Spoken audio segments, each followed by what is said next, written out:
All right, everyone, welcome to the 9th episode of the Lucid Truth. Today we have Eric Mulder, who is the Libertarian Vice Chair for Colorado, who has helped work on the decriminalization of psychedelics in Denver and various cities across the nation. Welcome, Eric. Thanks for coming on the show. Hey, thanks for having me, guys. So, can you tell us a little bit about what work in decriminalization of psychedelics is like? How was that for you over there? All right, well, that was just a fantastic experience in Colorado. I was running for sheriff in 2018, and then as the campaign was starting to wind down, I was using my platform to advocate for the decriminalization of psychedelics. Saw a couple of medical reports that came out saying psychedelic usage had some untapped medical benefits that could prove very beneficial to a wide range of people. And then shortly after I started talking about that, a separate issue was being worked on by a separate grassroots organization who was planning to decriminalize psychedelics within the city of Denver and bring that to the city of Denver. So what was the name of that organization? The name of that organization was called Decriminalize Denver. They are now going by SPORE. It's an acronym that basically states their goal is to decriminalize psychedelics nationwide.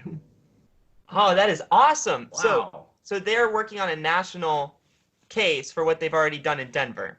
Absolutely. What happened in Denver, it was basically the lightning rod for the psychedelic decriminalization movement in Colorado and what helped to propel this group forward into doing the efforts they're doing now. It's just a fantastic time to be part of the psychedelic decriminalization movement right now.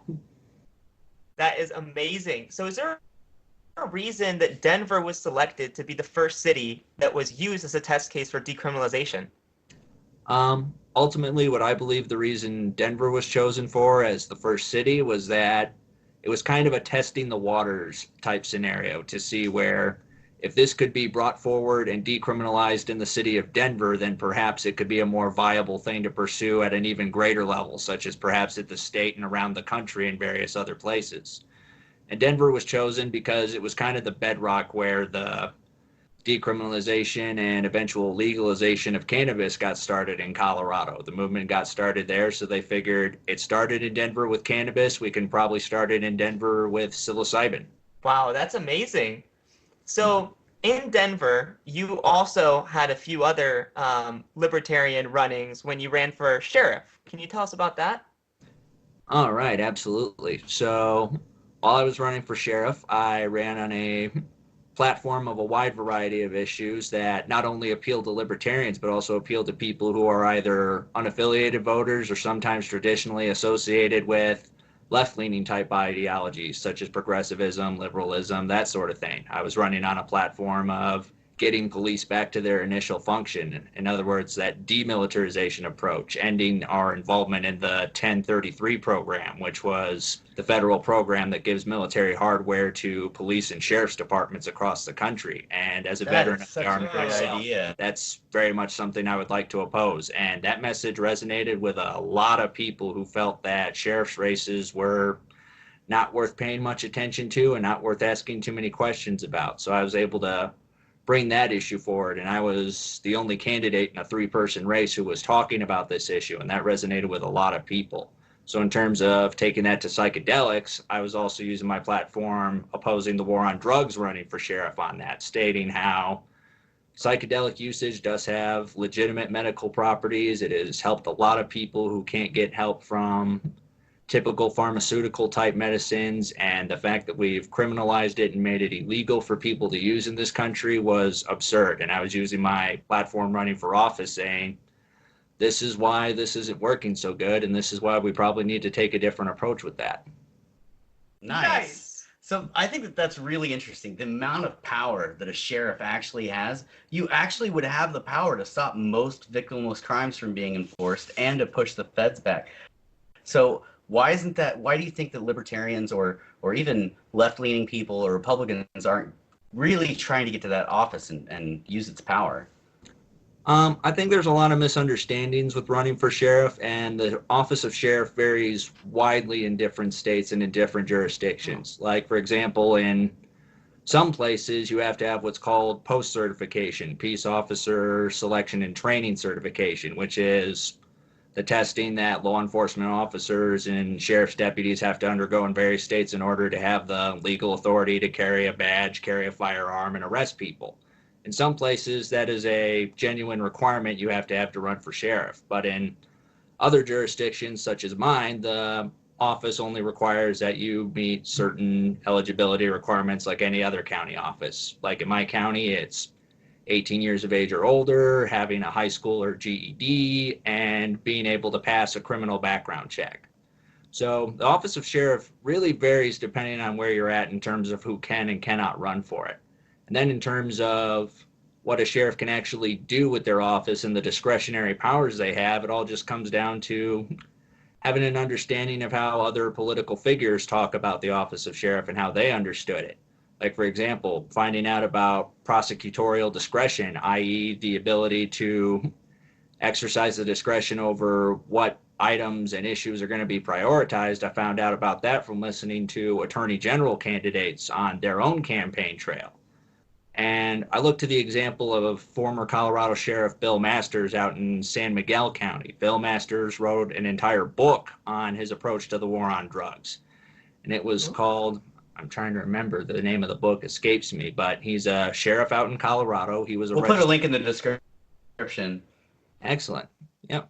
But he was a sheriff in Colorado. He wrote a book about his experiences with the war on drugs. And what he stated is that as the sheriff, we have the discretion to decide who's getting arrested, who has to go to jail if that's necessary, and how exactly we're going to allocate the limited funds and the limited manpower we have to what sort of issues. Wow, so it's like jury nullification for a sheriff. Absolutely. And wow, that's awesome. That Bill Masters himself, he was talking about how the DEA themselves, they would have almost no issue with the way he exercised his authority as sheriff. He said, when I needed to cooperate with them, I did. And when I needed to tell them this is not going to work with the Constitution and my way of running things as sheriff, he said they were very hands-off and they very much respected his approach. And that's also because he'd been a lifelong sheriff's deputy. He had been in the sheriff's department in San Miguel County for several years, decades by that point. So it also helps to make sure that you have that reputation in your own community and among the people you work with. So that way, when it comes time to exercising that discretion, you're not fighting as much of an uphill battle as you could say if you had a hostile relationship with these organizations. That's a really great point, because a lot of activists kind of create that hostility.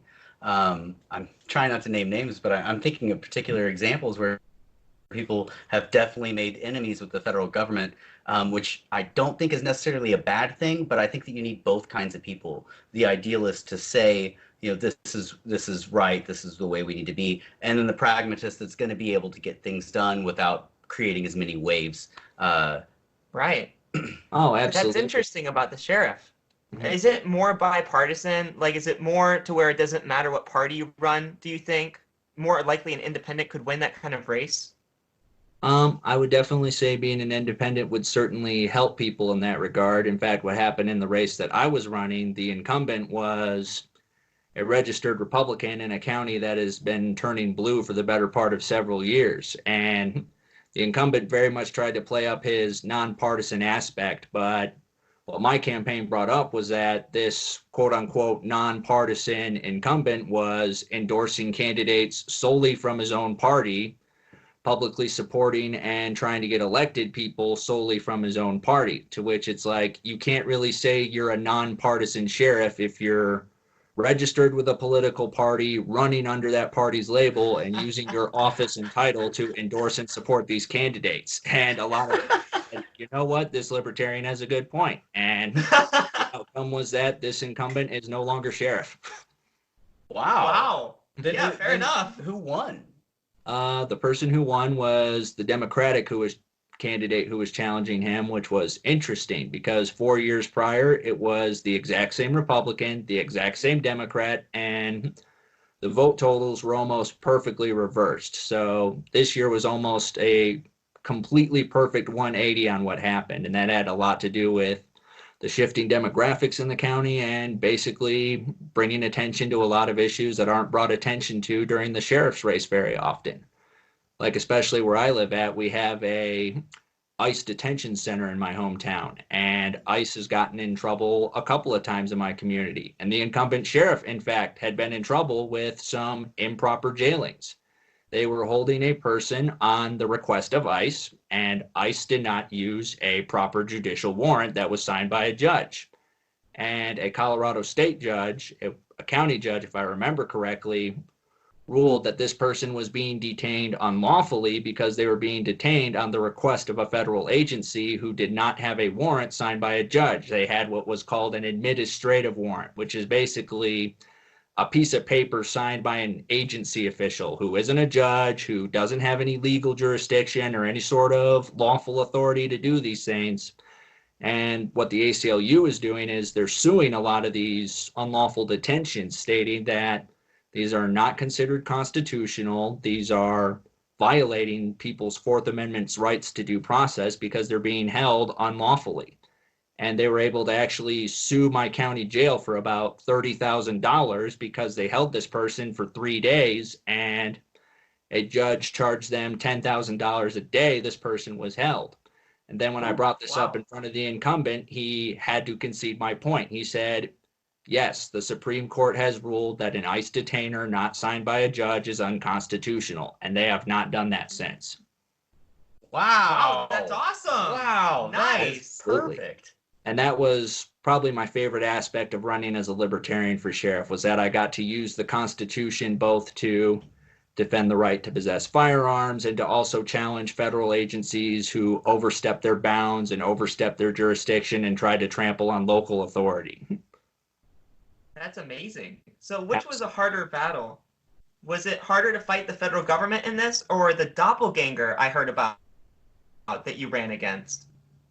The doppelganger. That one was a little bit fun. I would say calling out the federal issues wasn't too difficult because there wasn't too many feds who were directly calling me out on this. But the doppelganger issue was a little bit funny because if you look at the picture of the incumbent sheriff, his face is on the Arapahoe County's website page. From a distance, him and I look very similar. So during the campaign trail, and you probably saw it at the Libertarian National Convention in 2018, I decided to don the hat because several people were saying, Eric, you're running for sheriff. Where's your cowboy hat? And I figured, well, I don't normally wear one, but I keep getting mistaken for the other guy from a distance. So dramatic way I can actually distinguish myself from this individual. And I think I had found the way. Wow, that's amazing. That is quite the distinction. Oh, yeah, it I actually was. I actually do remember meeting you with the hat on, and I actually thought it was a part of your all-time, like, full-time brand. I had no idea, and I definitely have been telling the story of what you've been doing basically since then. Like, there was this really crazy sheriff in a cowboy hat ready to go in and kick the feds out and stop the war on drugs up there in Colorado. You got my vote, dude. It was absolutely fantastic because I got to play up the traditional look, but I also got to bring some very radical ideas to the conversation. I remember even seeing a Facebook comment, somebody I'd never met, somebody I'd never heard of. They said, I just saw a 5-minute video where a libertarian running for sheriff was talking about ending no-knock raids, opposing the war on drugs, and this guy is wearing a cowboy hat the whole time. And it's like, that's something you usually see from somebody dressed like that. So I thought it was really fun in the race to bring a new image into the race, but also bring some brand new ideas that aren't typically associated with that image. And it's almost kind of a Nixon goes to China strategy where Richard Nixon, nobody would accuse of being soft on communism in his day, would actually visit China and was the first sitting president to do so. And because he had a previous tough on communism image and demeanor about him, nobody questioned him when he said, it is time for us to normalize relations with China. And that paid off for him extremely well in 72. Wow, sounds like it worked out well for you as well. That's awesome. Absolutely. It got me to connect with all sorts of community organizations, connect with all sorts of community activists where I live from various political sides, and it allowed me to tap into an audience who have traditionally never considered the libertarian option, didn't understand much about the libertarian option, and felt that the libertarian option didn't have much to offer them. So with that campaign, I was able to say, you might have some ideas about what being a libertarian is like, but we also have some other ideas you may not have considered, and I think we have some common ground here, and I think that paid off extremely well. Right on. Great. Mhm. So the sheriff's what is the legal limit of the position of sheriff? You were talking about some of the powers that you had to be able to make changes in the office. Where you live, where do some of those powers find their legal limit? So the legal limits for the office of sheriff are outlined in the Colorado Revised Statutes, the CRS, that basically outlines the exact function of what a sheriff can and cannot do. Like in the Colorado Revised Statutes, state specifically that sheriffs who fail to issue lawful warrants can be removed from their position by the county board of commissioners. Like, for example, if a sheriff was given a lawful warrant signed by a judge that stated you have to serve this warrant to this individual, if the sheriff refused to comply with that, the sheriff could absolutely be removed by the county commissioners for that. Whoa. I see. So he wouldn't be able to like veto that or anything. Nope, absolutely not. And that's part of the contention we're facing in Colorado with the red flag bills that are supposed to go into effect in a couple of days, because the red flag law, which is basically a civil search warrant issued by the courts to get a sheriff to confiscate somebody's firearms because a red flag had been filed against them. Several of the sheriffs are currently arguing that we don't know if this is a legal warrant because this is a civil matter and warrants aren't issued for civil matters. Interesting. Yeah, and right now What are they ruling on those cases? Right now it's kind of a standstill because nobody can bring any action forward because it hasn't gone into law yet. It isn't currently in effect. And in order to sue a law and challenge it, somebody has to first be victimized by that law. They essentially have to have experienced damages or suffering and if anything of that nature. And because it's not on the books yet, a red flag has not been issued against anybody in Colorado yet. So currently there's nothing to sue for because technically nothing has happened yet. So once that goes into effect, I believe right around the start of January, it's going to be very much a wait and see matter. And there's groups on all sides in Colorado watching this. There's the gun rights activists watching this. There's gun control advocacy groups who are watching this. So everyone's going to have their eyes on Colorado for the first couple of months when this bill goes into effect. Wow, is that so? That method of opposing these bills that victimize people, is that a method that could be employed across the board to try and stop the victimless crimes imprisoning people? Absolutely, and I think it mostly goes back to how Sheriff Bill Masters handled the situation, where he stated, "I only have so many deputies, I only have so many resources," and even the Colorado Attorney General has affirmed that sheriffs do have that prosecutorial discretion, the ability to decide what's going to be prioritized and how resources are going to be spent, because even the Attorney General understands that you only have so many dollars, you only have so many deputies, and you can't send them to every issue at once with the same amount of intensity. So I think that attorney generals understand how sheriffs have to operate, and sheriffs understand how they have to operate. So it all comes down to what you have dollars for, what you have deputies for, and what you prioritize as the sheriff. So let's just red flag the government, and then if they're dangerous enough, we'll just take their guns. That seems fair. It needs to be made for that. I mean, Facebook even took down the IRS page at one point because someone reported them for theft and violence, and the community said, "Yep, that's true." That is awesome. That is legit. Man, the public can make changes in these fields. So that's what's really fun about using the Constitution and government laws against government itself, because sometimes you find pretty often in a scary way, government is not usually playing by its own rules. So whether you're an anarchist, a minarchist, or anything other than that, the ability to say, "Hey, government, you're not playing by the rules you're telling everyone else to play by," it completely catches them off guard, and it's really fun to do. Right. Then you have to use the rules to tell them to be in check, and they're like, "Oh, well, I don't like it anymore." I would actually support the police much more if the rules that they were enforcing were enforced more strictly upon them. Oh, yeah, absolutely. Right, they have way too many freedoms in getting away with that. That's why I like the recent Amber Kruger case, where she actually got convicted. They might appeal it still, but it was nice to see them actually putting down putting their feet down when it came to that kind of thing. Everyone thought she was going to get away. A lot of people watching that trial, when they saw the verdict come down, they said, yes, there's some semblance of justice that has been delivered here. In fact, we're actually dealing with our own situation in the city of Aurora, which is not under the sheriff's jurisdiction. It has its own city police force, where you might have seen this. A city police officer was recently revealed to have been drunk on the job, just completely passed out from intoxication, had his foot on the brake. His squad car was in, it was an undercover squad car. His car was in drive, foot on the brake. That's the only thing keeping him from rolling into traffic. Had his duty weapon on him. And he was so unresponsive, the police department had to call the fire department to smash in his window to get him out because he locked Oh my God. Wow. Oh, it gets even better. The first person who was responding to this officer was the deputy police chief of the city of Aurora. Oh my gosh. So they knew each other. And then when they took him to the hospital because he was unresponsive and passed out, they had blood tests done on him, and what they had found was that he was 5 times over the legal limit for alcohol in your system.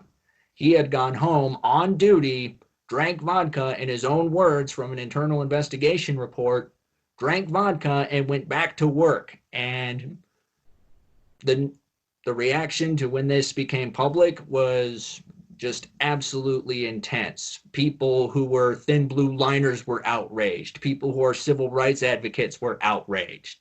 Average citizens were outraged. Police family members were outraged because when this incident was brought forward, it turns out this happened about 6 months ago and this person was still on the job. They had received a demotion and that was about it. There was no jail time. There was nothing of that nature. And what a lot of people saw in that situation was justice is not applied evenly to everybody. And everybody was coming to the same conclusion of how if this was you or I who did this, we would not be getting anywhere near the same level of treatment. And I would argue that he should never be able to enforce alcohol and driving crimes for the rest of his life, as he's not really a good source on that. And that was seriously. And that's been the overwhelming reaction. People commenting on their Facebook posts on the Aurora Police Department's Facebook post saying, oh, cool, so I can drive drunk in Aurora and have a gun on me because the police that you employ, they did the same thing and they didn't get in trouble. All because, according to the chief of police, the man owned his excrement. He didn't say excrement. And so what people are reacting to is saying, oh, so as long as I own up to doing this, I can get away scot-free with driving drunk and having a gun on me, which are very serious crimes in Colorado to do if you're a civilian. Yeah. Right. Anyone else other than that cop, you would have been fucked. Yep. And the response, like I've said, it's just been overwhelming because your standard thin blue liners, the people who say back the blue and things of that nature, even a lot of them were pausing because they've said, hold on, this isn't right. And it's like, yes, it's wonderful when people who you don't think would typically agree with you on something like that finally see what you're talking about. And the reaction from the city has been 100%. fantastic because the city manager has brought in a former U.S. federal attorney to reinvestigate how this was handled to see if something was done improperly. The former deputy police chief, the one who responded to this unresponsive officer, he removed himself from consideration for becoming the next police chief because the incumbent police chief is retiring. So the pushback is absolutely pushed for a whole new layer of accountability. It's renewed the conversations about independent review boards for the city police. It was a bad thing that happened, but it's been a great thing in terms of getting reforms to be heard, understood, and possibly even started. Yeah, that's a really interesting concept, how things can go wrong and then end up being successful. It reminds me of the guy who was trying to develop a bomb in Germany. He's trying to kill millions of people, and then he accidentally creates an antibiotic that saves millions of lives. Okay, well, do we give you credit for that? Like, a little bit, I guess. Mm-hmm. Sure. Absolutely. So what is the Oakland proposition and its referenced balanced referendum when it comes to Denver's decriminalization agenda? So as far as I'm aware, what happened with the Oakland measure was it started essentially almost right after the Denver measure passed. And that was a serious nail biter of a ballot referendum because this was happening back in May when Denver does their preliminary elections. They have runoff elections in November in the event nobody gets over 50% of something.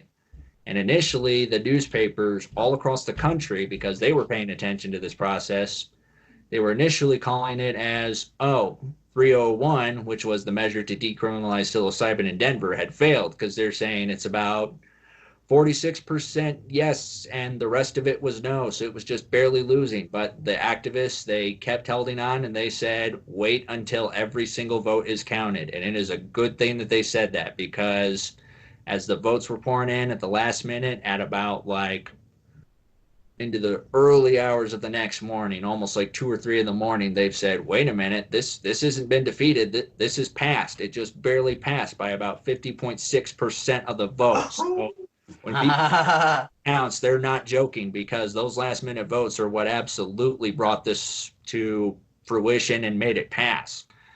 And once that happened in Denver, you could almost see light bulbs just popping up all over the country. I saw people celebrating from all across the country, posting that article everywhere saying, it passed, it passed.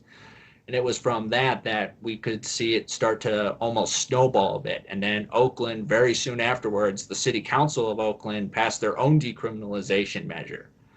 So what made the Oakland measure different was that it wasn't through the ballot referendum process, it was through elected officials, but it was also the same people who were pushing for things in Denver. It was that same mindset that they were doing in Oakland. And it was just wonderful to see that this Denver issue had become basically a snowball effect where Denver was like the first match and it just basically lit a fire under this movement. Cool. So one of the things that I like to think about is the differences between decriminalization and legalization. And you can kind of, in particular, see that in Colorado because you clearly have the recreational legalization for cannabis. But how does the decriminalization of psilocybin work? So the way decriminalization of psilocybin works in Colorado is it's still illegal. You can't be growing shrooms and selling them on the street, but the way it's set up in Colorado is that the Denver Police Department is prohibited through the ordinance after it was approved and they went through the process of codifying it and turning it into an ordinance, was that Denver is supposed to not spend any police resources on confiscating or incarcerating people who have psilocybin on them or any sort of other psychedelic mushroom with them.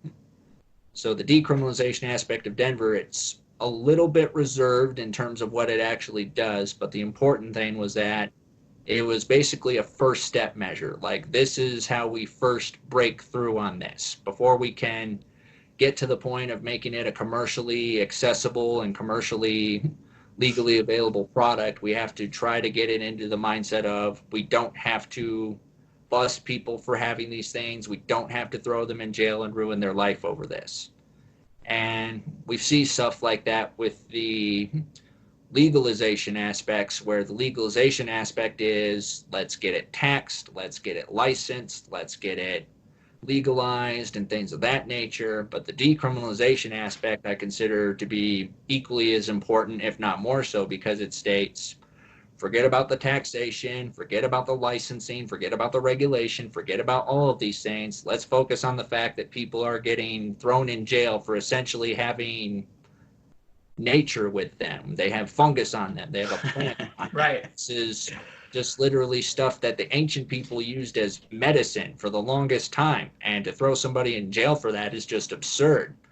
So I think it's important when you talk about the decriminalization aspect that it's less about making it so potential entrepreneurs can monopolize and corporatize this product, and more about let's stop throwing people in jail for a substance they shouldn't be getting thrown in jail for. Right, absolutely. So if you achieve decriminalization in a certain state, and then it has measures to move forward towards legalization, would you have incentive to stop the legalization and keep it decriminalized, or would you want to go forward with that? I would be supportive overall of legalization if they wanted to move to that end, because, like I said, the legalization aspect is more concerned about being able to sell it and tax it and license the businesses who run it. But ultimately, I still consider that to be a very good step, because when it was a ballot measure for cannabis in Colorado, 64, some people pointed out, oh, the legalization aspect, they're taxing it too heavily, they're regulating it too heavily.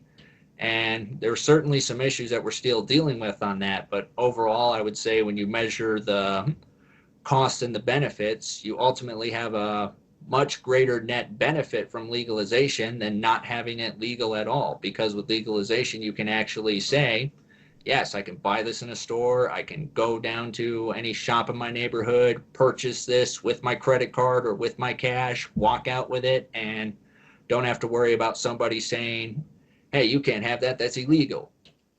But the decriminalization aspect is still very important and very imperative. And that's the aspect that libertarians absolutely love when it comes to fighting the war on drugs, is we're very big proponents of the decriminalization aspect.